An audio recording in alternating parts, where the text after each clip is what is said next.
부산집 믿음의 가족 여러분, 오늘 하루도 주님의 사랑과 은혜가 여러분의 삶과 가정과 여러분의 일터에 함께 하시기를 간절히 소망합니다. 오늘 함께 나누실 하나님의 말씀은 요한복음 14장 15절부터 21절의 말씀입니다. 너희가 나를 사랑하면 나의 계명을 지키리라. 내가 아버지께 구하겠으니 그가 또 다른 보혜사를 너희에게 주사 영원토록 너희와 함께 있게 하리니 그는 진리의 영이라. 세상은 능히 그를 받지 못하나니 이는 그를 보지도 못하고 알지도 못함이라. 그러나 너희는 그를 아나니 그는 너희와 함께 거하심이요 또 너희 속에 계시겠음이라. 내가 너희를 고아와 같이 벌어두지 아니하고 너희에게로 오리라. 조금 있으면 세상은 다시 나를 보지 못할 것이로되 너희는 나를 보리니 이는 내가 살아있고 너희도 살아있겠음이라. 그날에는 내가 아버지 안에 너희가 내 안에 내가 너희 안에 있는 것을 너희가 알리라. 나의 계명을 지키는 자라야 나를 사랑하는 자니 나를 사랑하는 자는 내 아버지께 사랑을 받을 것이요 나도 그를 사랑하여 그에게 나를 나타내리라. 아멘. 본문을 보면 죽음을 목전에 둔 예수께서는 당신이 승천하신 후에 보혜사 성령을 보내주실 것을 약속하고 계십니다. 이같이 예수님의 떠나가심이 도리어 제자들에게 성령이 임하는 큰 축복이 된다는 이 약속은 제자들에게 대한 무한한 위로의 말이 아닐 수 없습니다. 16절의 말씀입니다. 내가 아버지께 구하겠으니 그가 또 다른 보혜사를 너희에게 주사 영원토록 너희와 함께 있게 하리니. 여기서 또 다른 보혜사란 하나님과 그리스도의 영이신 성령을 가리킵니다. 여기서 예수께서 성령을 보혜사로 표현하신 것은 성도들 곁에서 일거수일투족을 감찰하시면서 마땅히 성도들의 말할 바와 행할 바를 가르치시고 도와주시는 위로자, 대언자, 상담자로서의 성령의 사역을 염두에 둔 것이었습니다. 스승이신 예수님을 절대 지주로 알고 지금껏 생활했던 제자들에게 주님께서 떠나신다는 말씀은 실로 절망적인 선언과도 같은 것이었습니다. 사실 그동안 주님의 절대적인 보호와 도움으로 생활했던 그들이기에 주님의 부재는 망망대해 한가운데서 선장을 잃은 채 파선하여 표류하는 배 위에 있는 초보 선원들의 심정과 다를 바 없었을 것입니다.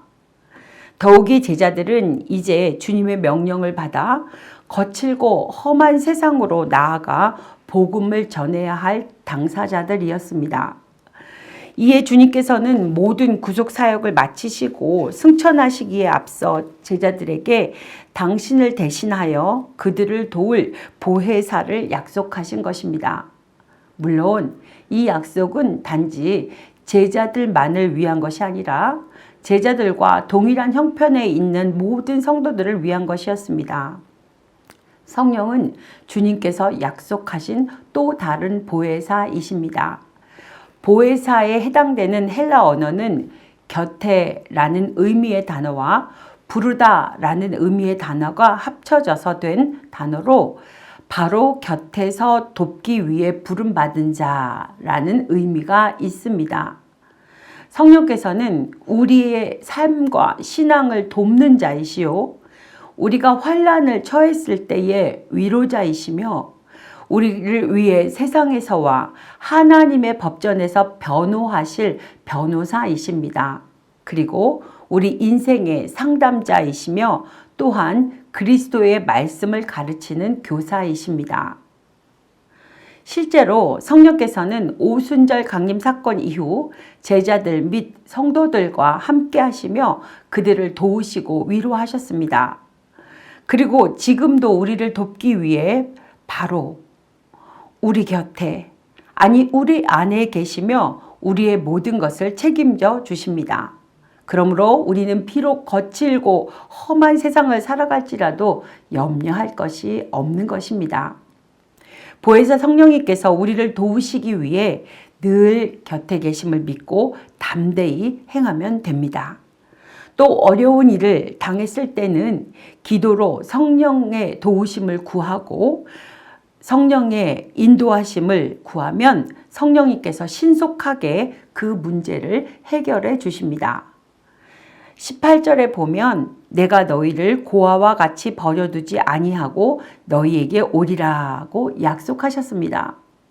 이 말씀은 물론 궁극적으로는 그리스도의 재림을 두고 하신 말씀입니다. 그러나 1차적으로는 그리스도의 영이신 성령의 강림을 염두에 두고 하신 말씀입니다.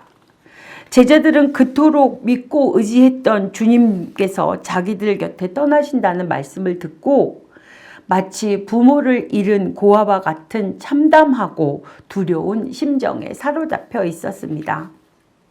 주님께서는 이러한 제자들의 마음을 헤아리시고 또 장차 당신의 승천 후 있을 세상의 핍박 속에서 제자들이 목자 잃은 양처럼 우왕좌왕하지 않도록 이처럼 친히 다시 오셔서 그들과 함께 하시겠다고 약속하심으로 그들을 위로하시고 격려하신 것입니다.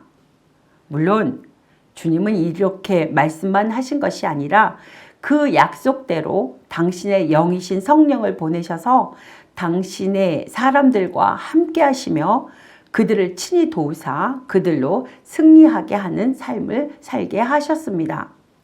20절 말씀입니다. 그 날에는 내가 아버지 안에 너희가 내 안에 내가 너희 안에 있는 것을 너희가 알리라. 이는 예수께서 거듭 말씀하시는 성부와 성자 간의 본질적 일치뿐만 아니라 그리스도와 성도들 사이에 있을 신비적 연합을 말씀하신 것입니다. 그런데 문제는 세상이 알지 못하고 경험할 수 없는 이러한 신비적 연합이 과연 언제 있을 것이냐 하는 것입니다. 곧 그날이 언제냐 하는 것입니다. 여기에 대해 많은 신학자들이 공통적으로 지지하는 것은 그날이 비단 최후의 마지막 심판 때가 아니라 그리스도의 부활과 성령으로 시작되는 새로운 교회 시대를 동시에 가리킨다는 것입니다. 즉 그리스도의 초림과 성령 강림으로 하나님 나라는 시작되었고 구약의 모든 종말 예언은 성취되었으며 곧 있을 그리스도의 재림으로 온전히 완성된다는 것으로 우리 성도들은 반드시 잊지 말아야 할 중요한 종말의 진리 가운데 하나입니다. 그렇다면 이 이중적 성취와 완성의 진리 속에서 20절 말씀을 볼 때 본절이 지니고 있는 의미는 무엇일까요? 그 첫째는 이미 주님과 성도는 성령을 통해 신비적 연합을 이루어 하나가 되었고 따라서 그리스도께서 성도들 속에 내주하여 역사하고 계신다는 것입니다. 이러한 관점에서 보면 우리는 사도 바울께서 말씀하신 그런즉 이제는 내가 산 것이 아니요 오직 내 안에 그리스도께서 사신 것이라고 말씀하셨는지를 분명히 이해할 수 있습니다. 때문에 이제 우리 성도의 삶은 더 이상 한 개인의 삶이 아니요 그리스도의 삶이므로 더욱 근신하며 거룩한 모습으로 살아감으로써 우리 속에 계신 그리스도를 영광스럽게 해야 할 것입니다. 그런데 이 말씀의 의미는 여기서 끝나지 않습니다. 더욱 놀라운 사실은 그 미래성에 있습니다. 여러분, 우리는 장차 주님의 재림과 함께 그리스도와 완전한 연합을 이루어 온전히 그리스도 안에 있게 될 것입니다. 사랑하는 믿음의 식구 여러분, 말씀 속에서 장차 여러분이 누릴 영광을 바라보며 아무리 현재의 삶이 힘들고 어렵더라도 세상이 줄 수 없는 기쁨과 소망 속에서 살아가시기를 간절히 바랍니다. 뿐만 아니라 그리스도의 십자가는 곧 나의 십자가요.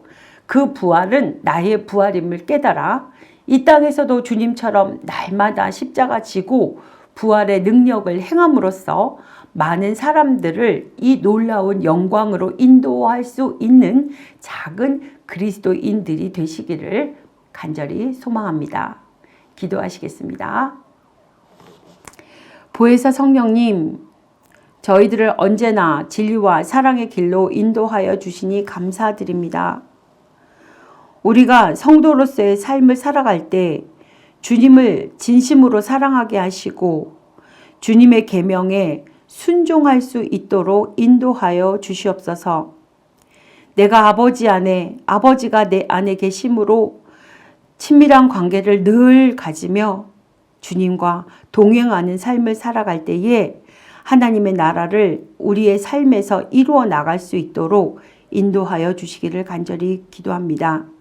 우리 믿음의 식구들 오늘 하루도 주님의 품 안에 품어주시고 기쁘고 감사가 넘치는 복된 날이 될 수 있도록 주님, 우리의 피난처 되신 주님께서 굳건하게 지켜주시옵소서. 모든 것들을 주님 앞에 감사를 올려드리오며 예수 그리스도의 이름으로 기도드립니다. 아멘.